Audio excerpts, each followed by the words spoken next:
again, everyone, and welcome back to Reddit Aliens. I'm John, and as always, thank you so much for being here. Good fun topic. Let's do it. Police officers of Reddit. What's your best story of, I think we have the wrong person? Please remember to like, share, and subscribe. I've got two.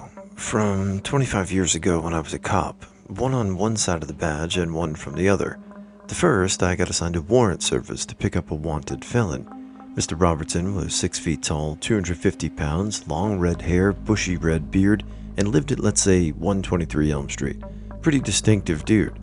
So I rolled up to 123 Elm Street, and sure enough, there mowing his lawn in the front yard is the man himself. 6 foot, 250, red hair, red beard. I made contact with him. Hey, Mr. Robertson, you got warrants, and it's time to go to jail. Hook him up. Take him to jail, and in central booking I get his property off him, and while filling out the inventory happened to notice this guy as Mr. Robinson, not Robertson. Sure enough, the wanted guy was my guy's landlord, and his twin brother from another mother doppelganger. When I'd said Robertson, Robinson didn't even twig to the fact that I hadn't said his name. He just heard the similar sounding name as his own. We had to walk the whole thing back and reactivate the warrant. Then, kicked him loose with a handshake and an apology. The one from the other side, I'd just gotten off duty at 2 a.m. and was driving home still in uniform. There wasn't any other traffic on the road, so I wasn't really surprised when a police car turned in behind me and started following me. I figured he was trolling for drunks, and I was the only thing moving on the road, so he was just going to follow me a little to observe my driving. And he'd really pretty quick I was sober and peeled off.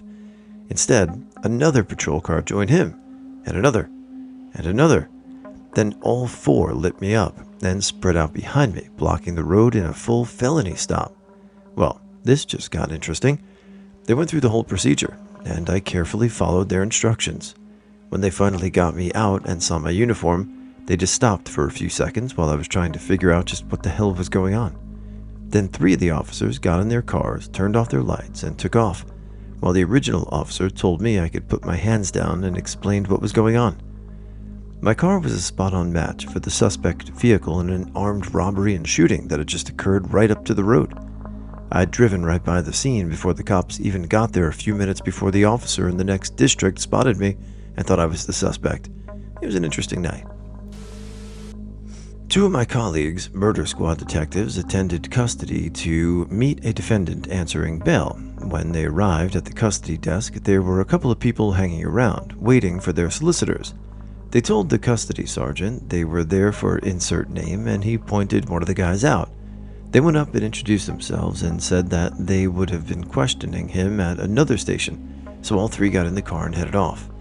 Whilst driving, they told the defendant what would be happening. On arrival, he would be arrested on suspicion of attempted murder, questioned, and either bailed or remanded. The guy was like, "You gotta be joking. Attempted murder? I was shoplifting." He was relatively calm, half laughing and shaking his head. A short time later, one of the officers got a call from the custody sergeant. Their actual bail appointment had arrived. There were 2 defendants with the same name answering bail that day. They apologized to the non-murderous shoplifter, turned the car around, and headed back to bring the right person in for questioning. Keystone Cops to the max. There had been a string of robberies, 7 in 2 weeks in my neighborhood, so everyone was on high alert. I was home by myself, and one of my dogs started puking, so I rushed to let him outside, forgetting my dad had set the alarm. We had a silent alarm, so I had no clue it had been tripped, sending out a dispatch request to the local 5-0. 5 minutes later, there was a knock on the door. I'm young, home alone, by myself, and had been told to never answer the door if I was alone, so I didn't. They kept knocking. Long story short, they broke the door down. They thought they had caught the burglars. Multiple cars. I vaguely remember there being a K9 unit involved, and the police had their suspect, a 9-year-old girl crying her eyes out. I was not the group of thieves who ended up being caught about a week later. In our family, we had a great uncle who tattooed his name and social security number to his shoulder. Apparently, he had the same name and birthday as another guy with a prison record and had kept hearing about it. It came in handy at least twice when he was pulled over and the cops started arresting him. Each time he got out because he had his social security as proof that he was innocent. Not a cop, but the wrong person in question. There's another man 2 years younger than me who shares my first and last name, exact same spelling. The only difference is the middle name. Police were investigating a county trustee who was giving people housing assistance checks they didn't qualify for. They would cash the assistance and give the trustee a percentage back.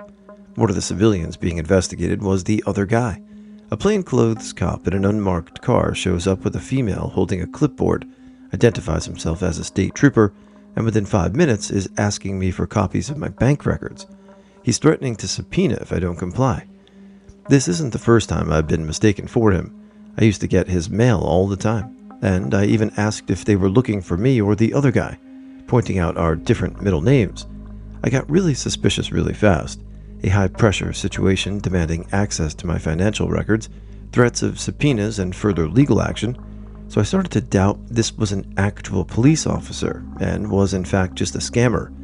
The badge he showed me was just a plastic square like my driver's license, further muddying the issue.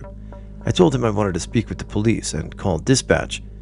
2 uniformed officers showed up 15 minutes later and confirmed the guy was an officer. The woman with him was some kind of auditor or records keeper. After a further 15 minutes of questions, the woman pulled the guy away and pointed out something on her phone. Yep, they wanted the other guy. You would think that maybe over time, and this happening more than once, that they'd realize who you and he were, but oh well, I'm glad it worked out. A lot of these stories today. It's interesting, but glad for the most part it worked out for everybody, minus the major inconvenience of being detained. I live in a small town in rural England, and we used to get some trainees or new police officers from the Met there for their training. Me and some of my friends were teenagers, man. We were walking to the supermarket because what else is there to do in a small town pre-internet? Suddenly, from out of nowhere, this police car comes screaming out of nowhere, sirens going, and screeches to a halt in front of us. A young guy, must have been only about 5 years or so older than us, jumps out and starts giving us the whole hairdryer treatment. He lines us up and starts taking our statements of what we had been up to in the last hour, gloating at us. You lads are in trouble now. Criminal damage, trespass, theft. You've really screwed up. With him was the local Bobby, and he came up to each of us in turn after the younger guy had grilled us and said very jovially, "Now, don't worry lads, I'm sure it's a misunderstanding. We've had some reports of a break-in. You don't match the preliminary description, and I'm sure we'll get this cleared up when we get the more detailed description come through." So, the more detailed description comes through the radio, and the young guy is wearing the biggest shit-eating grin you've ever seen. The description didn't even remotely match, and honestly, the young guy looked so disappointed we all ended up feeling sorry for him. So yeah, that was probably quite embarrassing for him. Not an officer, but I live in a neighborhood in Indy that is going through a major revitalization right now, so it's very much in a transitional phase. We rent a house from a good friend of ours. He bought the house from some garbage people who had lived there for a long time. These people sold, made drugs, there was violence, prostitution, everything. In general, the house was disgusting. Unlivable, really.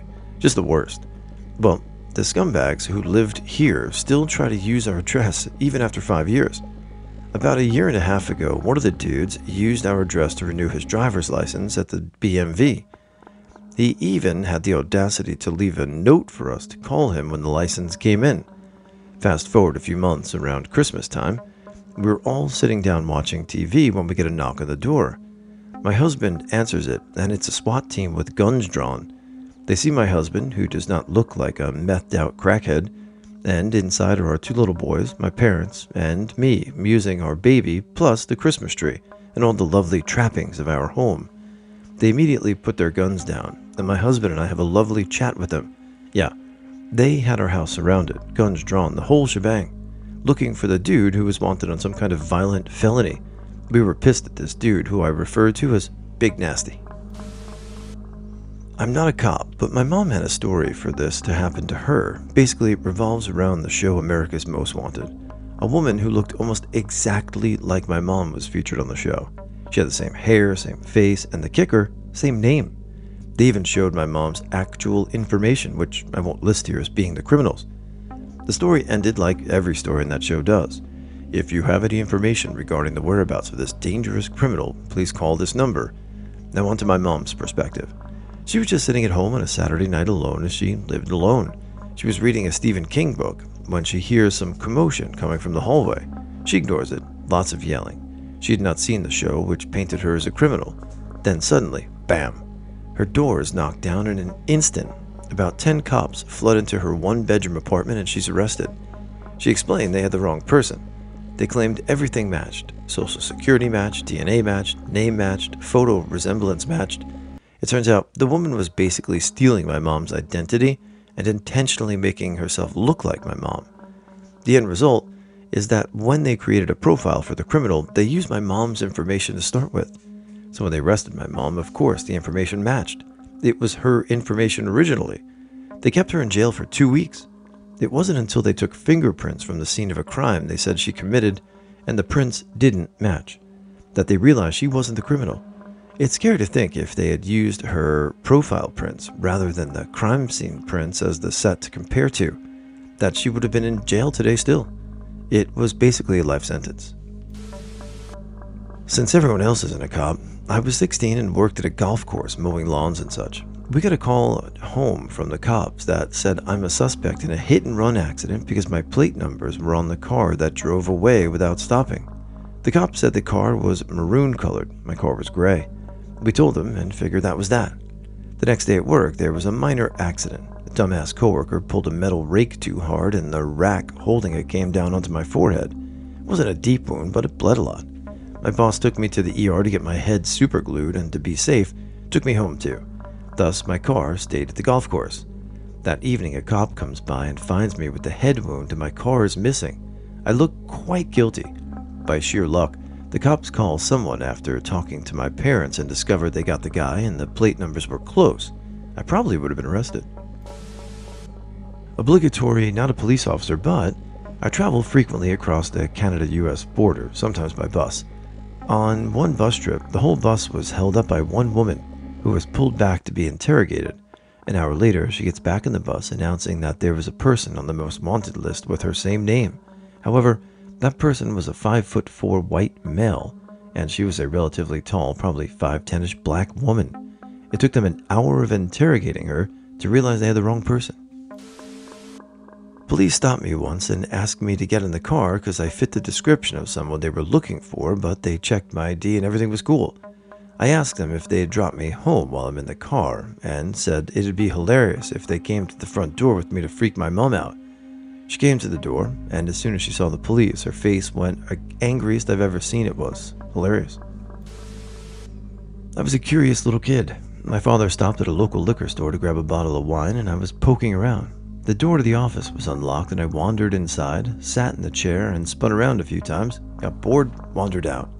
A few days later, my father gets a call from the police, and we go in. As the officer is speaking to us, I proceed to spin around in the chair and look at everything on his desk. After about a minute, the officer says, "Thank you for coming in. I see what happened. You can go." Turned out, the owner's teenage son stole a few grand from the store and tried to blame it on the handsy 5-year-old. Well, like many other posts, I'm not a PO, but I did get a felony stopped while I was at Las Vegas Boulevard. I left work, pulled out of the parking garage, and turned right on Tropicana. I then see lights behind me and start to pull over, thinking it was an emergency vehicle. I'm then surrounded by police with guns drawn. This was like midnight on the strip, so it was intense. Police make me get out, walk backwards with my hands on my head. They cuff me and tear into my car almost immediately. Long story short, it was another Mustang with out-of-state tags involved in a robbery. That was an intense evening. Not a police officer, but I was the wrong guy once. I was dating this girl, and when things didn't work out, she got vindictive.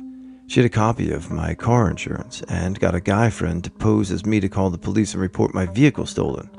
I go bebopping out of work one glorious Friday afternoon and get felony stopped by about 10 Dallas, Texas Police Department officers. Guns drawn on me and everything, right outside the large office complex I worked at. Turns out the people who reported my car stolen used their own phone number when filling out the report and eventually got caught and charged. Once again, not a police officer. I was on the receiving end. I'd been at a small bar listening to some live music with a friend. We leave a couple hours later, and less than a mile from the bar, I get pulled over. No big deal. I pull into a circular driveway, and then I get scared. No fewer than 4 police cars surrounded us, 2 behind us and 2 in front. They both come to the sides and leave a number of officers at our windows while they run our licenses. See, earlier, in between sets, a lady got on stage and warned any woman there not to walk home or accept rides from strangers. Apparently, there had been a number of abductions and R's in the area. My friend and I ignored it.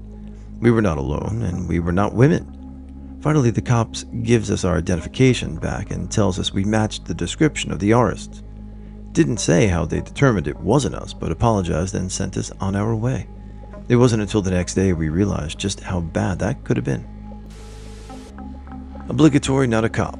A few years ago, my husband and I were having a lazy Sunday morning, making pancakes, blasting music, having a good time. There's a really loud banging on the door, and I rush over to answer it, thinking someone must have knocked a couple times before we heard it, and open it up to 4 police officers who push into our kitchen. 2 of them grab my husband and start telling him that he's being placed under arrest for a hit-and-run accident that took place in a city almost 2 hours away. Freaking out, my husband explains to the police that he was at work all night and just got home about an hour before that. He must have been really convincing because 2 officers sat at our kitchen table with us while the other 2 went outside to call my husband's workplace to confirm his story.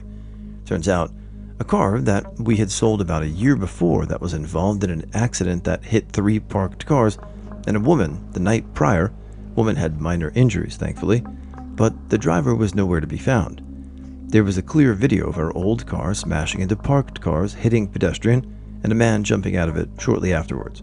When the police found the abandoned car and ran the VIN, it led them to our house. In Ontario, when you sell a vehicle, you're supposed to bring a slip into the Service Ontario Centre to prove that the ownership is transferred, but it's not really enforced, and there's no penalties for not doing it because the person purchasing the vehicle needs to do the same to get plates, stickers, insurance, etc. Obviously, and stupidly, we did not do this. Cop came back in, apologized for the mistake, gave us a half-hearted lecture about properly switching ownership, and left. The dick that was actually driving the car was caught the next day. An officer called my husband to tell him and made a joke about us having to pay any impound fees. Was the guy. Got pulled over a block from a local McDonald's. Officer explained he got a report that the manager at McDonald's reported that a guy about my description tried to grab the cash drawer from a register when she opened it to make change for him. When she resisted, he fled in a yellow Ford LTD. I happened to be driving a Ford LTD. I told him I wasn't the guy. Asked if the name of the manager who reported it was Tina. Yep. Well, then she would have told you my name when reporting the attempted robbery if I was the culprit. I'd been working there as a manager for about 2 years, and she would definitely have recognized me. He agreed that I was unlikely to be the culprit. I immediately drove over to find out what happened from Tina. Evidently, she went aggro when the guy tried to grab the door and just grabbed both of his hands and dug her nails into the top of his hands. Evidently, it was all the guy could do to tear himself away and flee. Tina may have weighed 100 pounds, wet. Not a police officer, but I'm in a class called Wildlife Law Enforcement, which is taught by a game warden. They have police powers and can be called in if backup is needed. My teacher's a great dude, and he loves stories. Anyway, my local police force has a way of capturing people with outstanding warrants that may or may not be common. What they do is send a letter to the perp saying they've won a prize from the city. Apparently, however, they deliver this makes it seem very legit. To receive your prize, you have to go to the community center at a certain date and time. Then the police get you after you sign in for your prize. So in my city, they set up this and sent a letter to a particular man with a very recognizable name. The day of the prize claiming, this very large old man comes in and is soon fighting against 3 officers in this community center claiming. He fought pretty damn hard, thinking he was being jumped, but of course got cuffed and stuffed in the back of a squad car. The issue? They didn't check the important detail on age. They captured senior when junior was the one with the warrant. They assumed because of this man's very recognizable name that there could be only one.